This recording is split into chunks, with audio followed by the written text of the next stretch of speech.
Let's not beat around the bush here. Penny's Big Breakaway is one of the best platform games I've ever played. I so thoroughly enjoyed my experience with the game that, even months on from its original release date, I still think about and play it regularly. It's the kind of game that within the first few minutes, you instantly know you'll be playing and replaying for years to come. It's also an interesting story unto itself. You see, this is the first game created under the name Evening Star, but you might be familiar with this team through Sonic Mania, and that inspiration runs deep.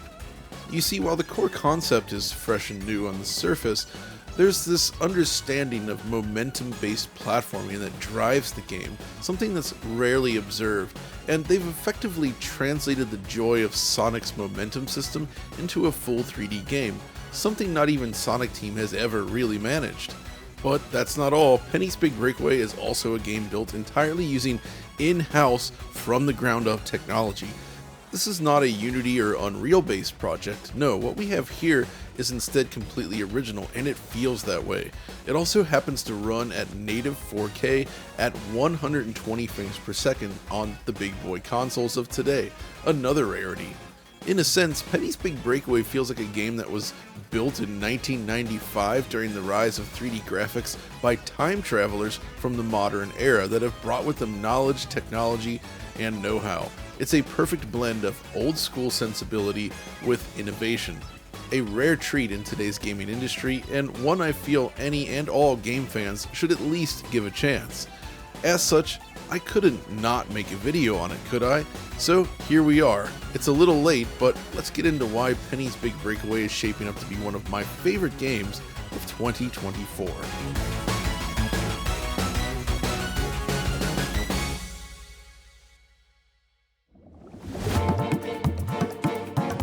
At its core, Penny is a 3D platforming game. You play through a series of stages all based on different themes. You jump, you run, and aim for the goal, right? Yet there's a twist, the yo-yo. Yo is Penny's personal multi-tool. Harnessing its power, you can attack, fly, and speed across the map. It's fast, it's original, and it's fun. It's also the key to the game's momentum system. Tap the yo-yo button and Penny hops on the board, riding yo-yo like a razor scooter around the map. You can even charge it like a spin dash in Sonic, which is great. Speaking of Sonic, let's look back at Sonic Mania and other 2D games to better understand this. These games were built on momentum. Your actions combined with the terrain allow Sonic to either accelerate or decelerate, and mastering this is a huge part of that game's central design. Once you get in the flow, it feels sublime. But that's also what makes the Sonic game somewhat tricky for some players. If you approach a slope without enough speed, for instance, you'll struggle to reach the top. Mastering a Sonic game is all about knowing both when to go fast, but also when to slow down and how to do it. It can be challenging, but it's very elegant. And the same is true with Penny's, but this time in 3D. That is, depending on the angle of the scenery and your position, not to mention your own speed, you can use momentum to smoothly move through each map. Even better, Evening Star has implemented a simple combo system allowing you to chain together moves as if you were playing Tony Hawk's Pro Skater. The yo-yo basically works like the manual in that game, chaining together combos as you play. The thing is, much like Sonic, while the controls feel simple enough at first, there's a lot of depth here as you play, and you'll find yourself slowly adapting, mastering the controls while executing increasingly lengthy combos. It feels amazing. Now, we'll get into additional gameplay details later, but I feel this satisfies one of my key pillars for a platformer game. The core mechanics need to feel great, and they do this in this case. The other two applicable pillars are likely familiar to viewers as well. You need a strong presentation with clean visual design and high legibility, alongside memorable, catchy music. It may seem obvious on paper, but really, it's only when these three criteria are fully met that a game like this can truly shine its brightest. With the gameplay pillar established, let's talk about the presentation next. So Penny's Big Breakaway is built on the Star engine using Star SDK. This is a series of tools and technologies designed to streamline the creation of 3D game development. It is the successor to the retro engine that powered Sonic Mania, And with Star Engine, they aim to do for 3D graphics as they did for 2D. Now, of course, the team started from nothing. They learned to create a 3D engine. They figured out how to model and rig characters from scratch and develop an entirely new way of working, all while embracing a new programming language that has never been used in a shipping game until now. The technology powering Penny's Big Breakaway is honestly a lot more impressive than you might first think when seeing the game in action. And as such, I'm planning to explore the technology in more depth with the team from Evening Star in a future video. There's a lot of cool techniques in place, such as the procedurally generated scenery detail that enable the team to effectively tweak and change the raw level design right up until the end of development, without having to worry about breaking the artwork. This is the kind of flexibility that's not often afforded in 3D game development and allowed them to stay small.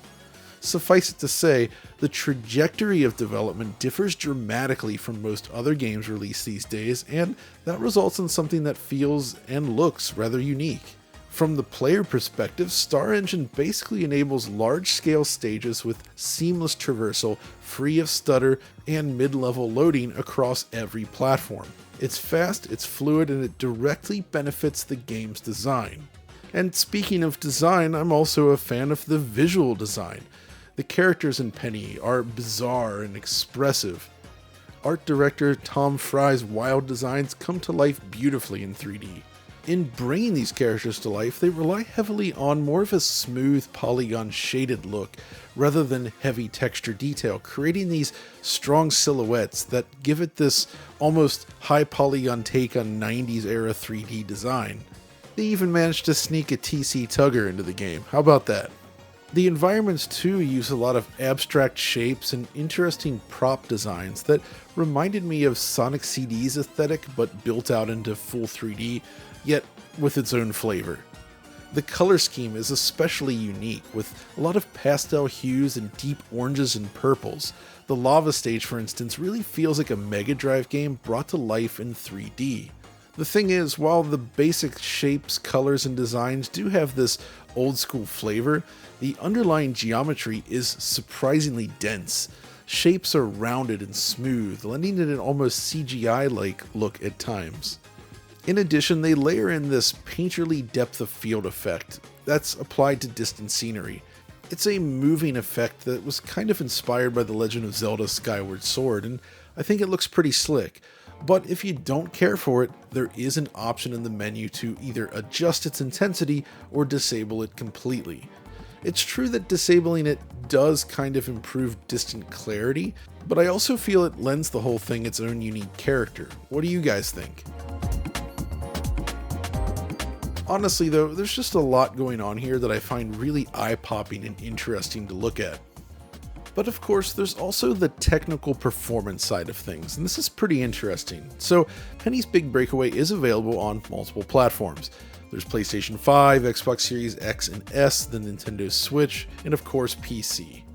Looking at the newer consoles, this is the part of the video where I usually talk about PS5 and Xbox Series X offering certain features that Series S does not have.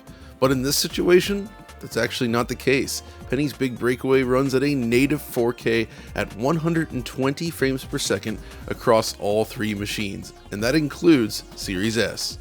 Obviously, you'll need a 120 FPS capable TV to experience this, but if you have one, it's an excellent way to play the game.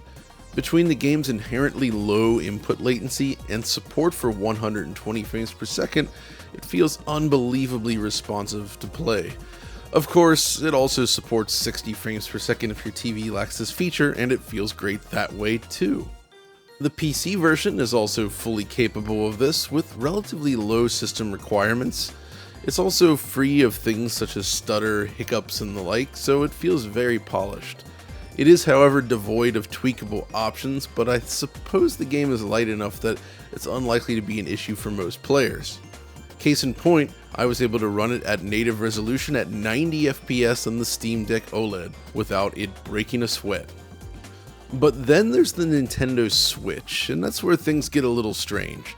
So when it first launched, it was weirdly capped at 30 frames per second on the Switch, but shortly after launch, a performance mode was added via a patch, but with somewhat variable results. So obviously the 30 FPS mode remains, and it's called Quality Mode now, and this one runs at 1080p in dock mode and 720p in portable with anti-aliasing engaged. The performance mode actually retains these same resolutions but disables anti-aliasing. Unfortunately, it's also a double buffered game. While this has a positive impact on input latency, it also means that if a game misses its frame time target, it basically cuts in half. So when Penny slows down, you feel it drop from 60 to 30 FPS until the frame times climb back up. This feels pretty jarring.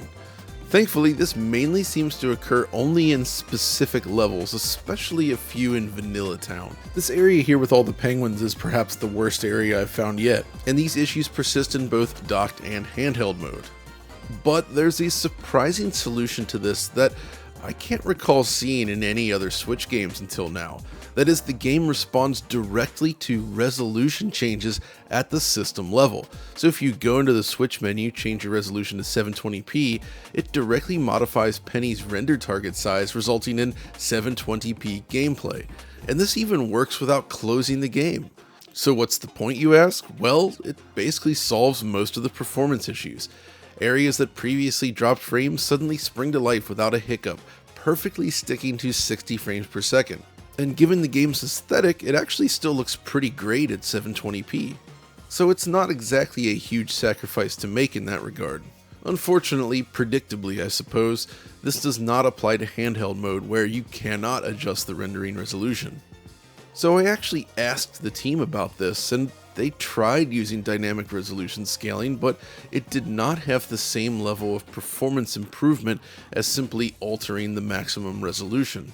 So it's kind of like an undocumented ultra performance mode, I suppose. I do want to stress, however, that what we've seen here thus far on Switch is pretty much the worst case scenario. That scene in the yard with the penguins is really one of the heaviest areas in the game for some reason. Most of the rest of the levels do manage to stick to 60 FPS most of the time. One other thing to note about the Switch version though, the draw distance is pulled in slightly. You won't necessarily notice this most of the time, but when the camera looks out across certain scenes, like in this cutscene here, you'll spot a point where the scene is clipped on Switch. But in terms of overall technical performance, the Star engine fares very well across every machine. While we're discussing visuals, however, there's one element I feel that deserves a mention: the camera system. We're in the age of the right stick camera after all, and while this generally works pretty well, I always enjoy a nice fixed camera system that tracks the players, and that's exactly what Penny's offers. Essentially, the camera follows the player around automatically as if it was attached to a dynamic rail system, and it does a largely great job of framing the action. You get a perfect mix of cool looking angles with useful ones that frame the gameplay very effectively.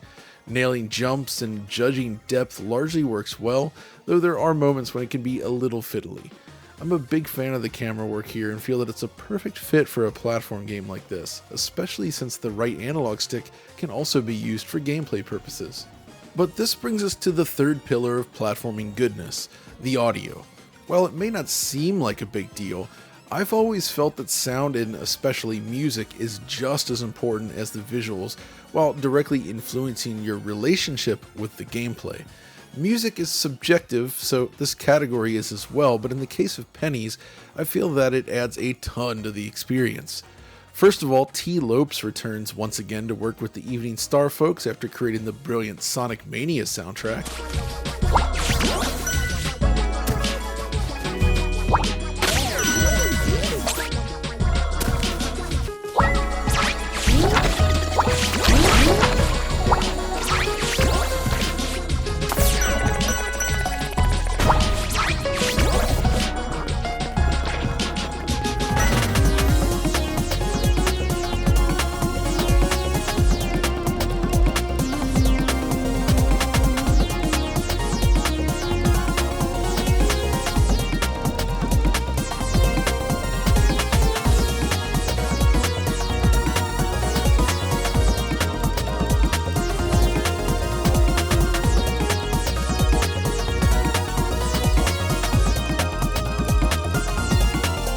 But this time, T is not alone. He's also joined by Sean Bialo, the composer of the insanely catchy Donut Dodo.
Even Christian Whitehead and Hunter Bridges from the main dev team took a stab at a few music tracks of their own, and they did a great job too.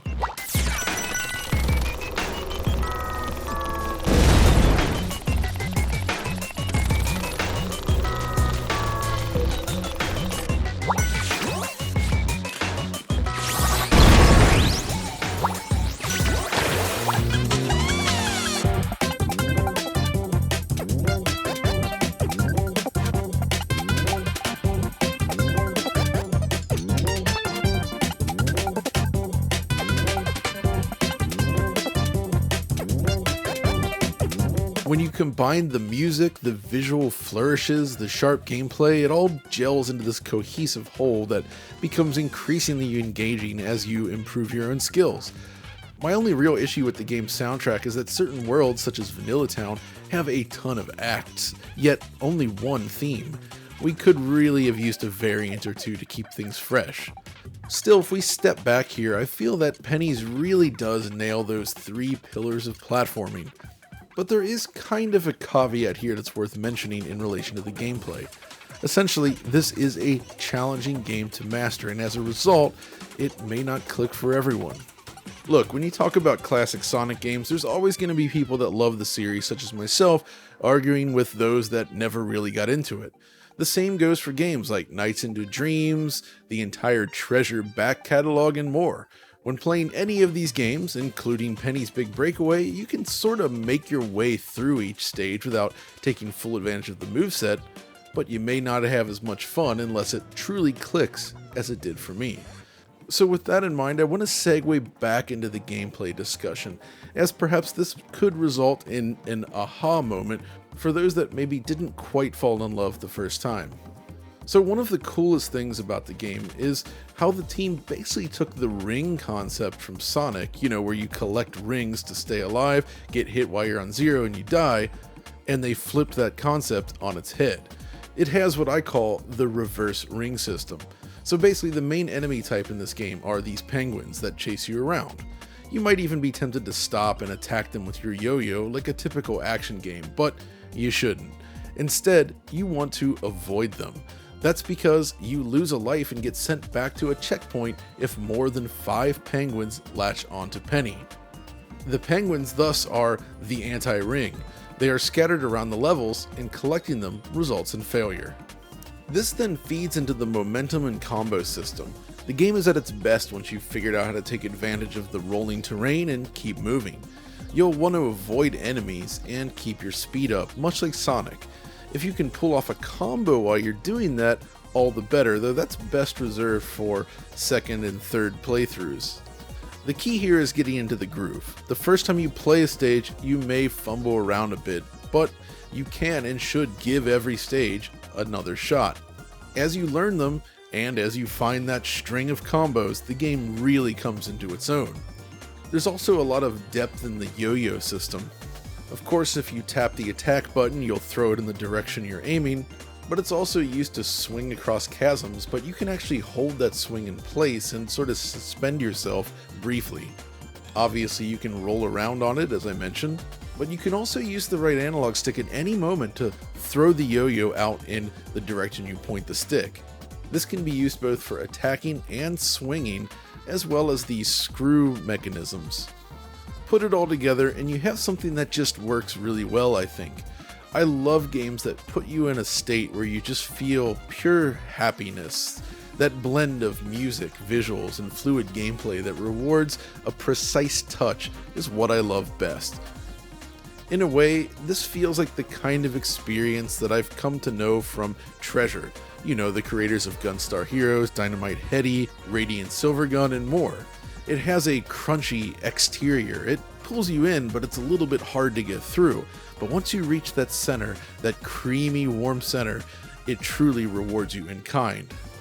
Penny's Big Breakaway is one of those games, and that's why I think you should absolutely go give it a shot. Hey, there's even a demo. But that's going to do it for this video, so hopefully you enjoyed it, and we'll see you next time.